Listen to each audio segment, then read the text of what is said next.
rapporteur from Aarhus University, Southern Denmark University, and nearest university, Sten Koldra, to give his speech on telomeres in aging and disease.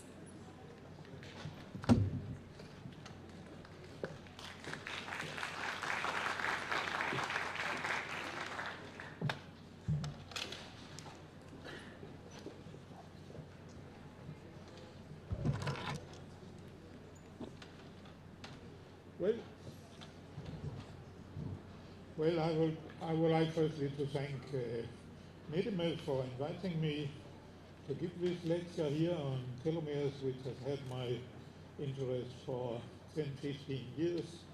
And actually most of the time I've been collaborating on them with GENETİK, especially for the long period she was in Denmark. So I'm glad to be here and will tell you something about telomeres. They are odd structures that has really caught the attention of the general public. There has been a lot of articles in even normal newspapers about them, and the reason is that they maybe have a possibility to predict your life, predict even how many remaining years you have, or predict which severe disorders you can have. So they have really caught the attention of people, and actually 2-3 years ago, a Nobel Prize went to telomere research. So it's a hot topic at the time being.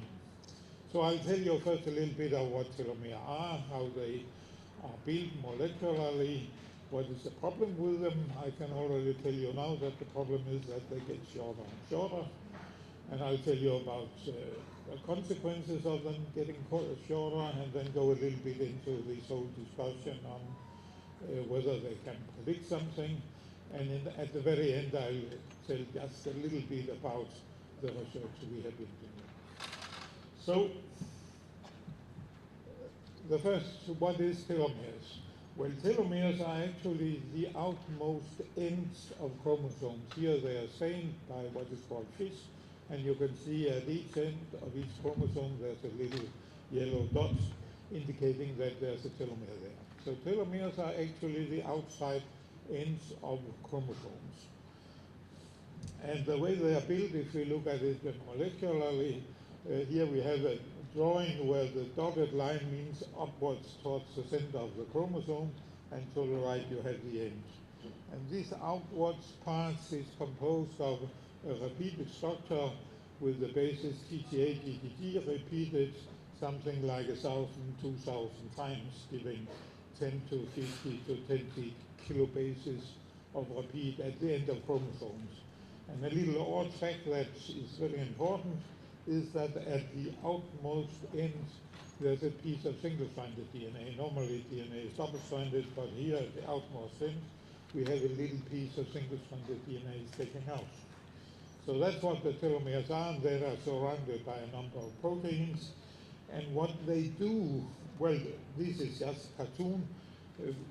People have been comparing telomeres with shoelaces. As long as you have this small plastic thing on it, it's intact, but if it falls off, it starts getting fluffy and falling apart.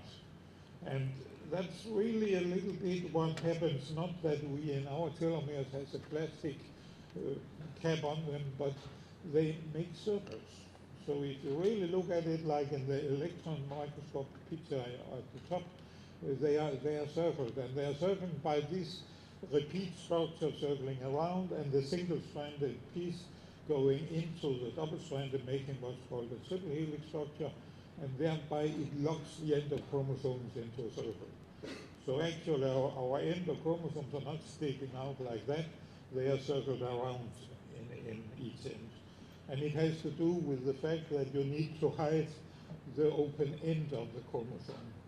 I'll come back to why that is. So these are the structure shortly presented of telomeres, and as indicated here, there's a lot of proteins helping to make the circle and so on, but basically there's a circle at each end. So what is the problem? Why is it so interesting with telomeres? And the reason it is interesting is that telomere gets shorter and shorter. I told you there are something like 20 kilobases of it, 20,000 bases of it when we are born, and slowly during life it gets shorter and shorter. This is a study we made many years ago where we measured telomeres at people at different age. There's the age axis on the lower part, and you can see you are born with something like 20 kilobases, and then during your life it goes down and down and down. This is in leukocytes. And by 80, 90 you are down to half or less than half, and if you live to be 150 you would be in trouble at least. So this is a watch ticking. If we can't get them longer, then we'll end up with dying from telomere loss. So, and of course that's what has intrigued people, this thing that you have something getting shorter and shorter through life, and at some point it will be so short that cells cannot survive with it. I should say there's always also an enzyme that elongates telomeres, but that enzyme in man is not very well spread out in cells. It's actually only in very few cells. In the germ cells, that's no surprise. When you are born, you have to have the full dose in order to live your life. So in germ cells, telomeres are elongated. In cells that are very highly proliferating, there's also a tiny bit of telomerase. I'll come back to that. And then cancer cells has almost always telomerase on. If they hadn't telomerase on, they would stop dividing long before they got to the point where there was a tumor spread. So cancer cells in general turns on telomerase, unfortunately. So why do they shorten the telomeres? Basically, they shorten because of two mechanisms. One is replication, or you might call it cell division. Replication is a process where the DNA in the cell doubles just before division, so each of the daughter cells can get a full copy. And this division, this shortening by divisions was shown first time very many years ago in 1990 by Cal Harley on cultured fibroblasts. The axis out is population doublings, which is a measure of divisions. And you can see slowly the telomeres get shorter and shorter as you get older.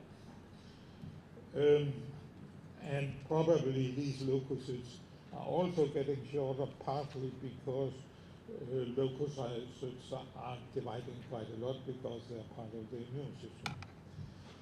So why do they? The first one was this proliferation thing. And I have put this on just simplified. If you have a double-stranded DNA in A, and you need to make two strands, one for each of the daughter cells, then you split them, and then on each strand you make a new strand. And without going into details, what is the problem is that due to the direction of this synthesis of the blue strands, you always left with a little gap on the lower strand at the fibrin end. There's a very complicated explanation, I won't go into it, but the fact is that every time a DNA strand, a linear DNA strand is doubled, one end loses a little bit. And of course, the DNA strand is the same in chromosomes, so every time a cell divides, chromosomes get a little shorter out in the end. So that has been known for years, and in culture systems it has been demonstrated a lot of times that when cell divides, chromosomes get shorter. But there are quite a lot of telomere to give out, 15 to 20 kilobases. So the question is if it alone can explain the thing. And actually it is not alone. There is another phenomenon, and that has to do with what's written below, that we also find shortening of telomeres during lifespan even in cells that doesn't divide.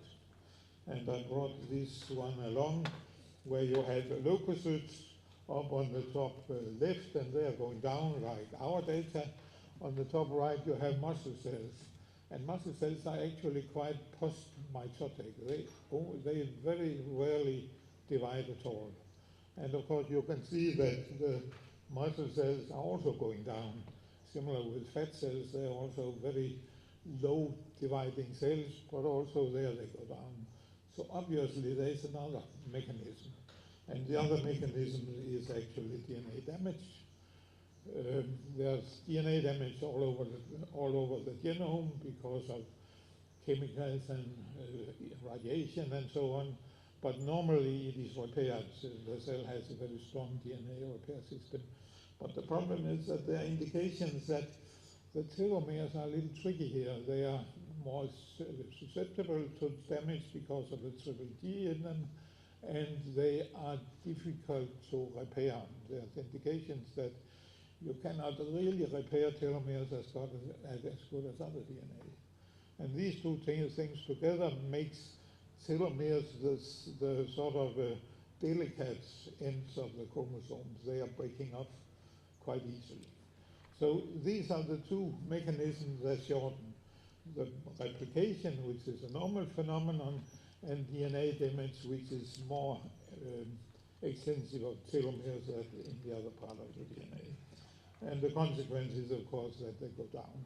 This is just a picture from a Chinese group showing this phenomenon that when you give cells these fibroblasts more and more irradiation, that means DNA damage, then slowly the telomeres get shorter and shorter. So there's no discussion that damage, that means irradiation, oxidative, whatever damage, also slows or shortens the telomeres.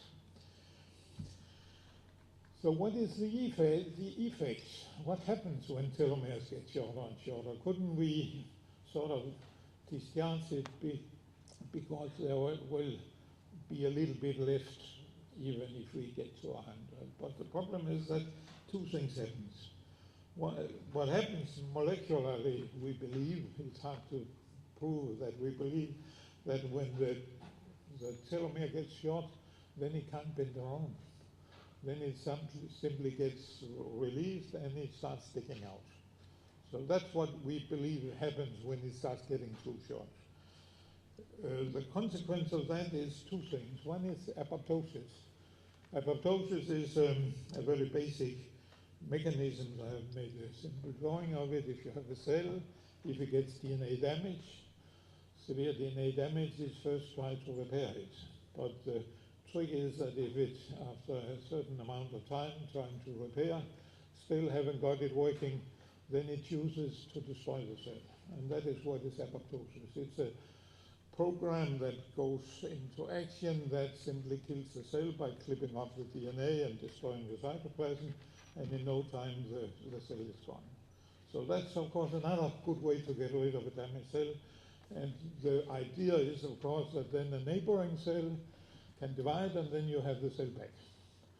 But the problem is, of course, there are certain tissues that do not divide, where cells do not divide, and a typical example is in the central nervous system. There apoptosis is not very nice because you can't replace them. But in most organs, liver or lung, whatever, you can replace them. But the other consequence of it is cells, and if your specialized cells are going to die off, you pull on the stem cell pool for that specific cell, and in the end, you start running out of telomere, or out of stem cells. And you all know, if you meet a very, very old person, you can, for example, see the skin is very, very thin, almost transparent and so on. And it's probably because the skin stem cells, which are sitting in the basis of the skin, are beginning to be scarce. They have more or less begun to use them up, and therefore the skin gets thinner and thinner. We also see it in the intestine and so on. So there is actually a problem if you have severe telomere damage and get very old, that you're running out of stem cells. The other thing that happens that is even more serious when you have short telomeres is simply that you start getting into infusions of chromosomes. I'll show you what that means. These two, without the red dots, are telomeres, right? So you have two chromosomes, a blue and a brown, which have lack of telomeres, or at least very short telomeres, where it has opened at one end. And the cell tries I don't know if a cell has a brain and figures it out, but what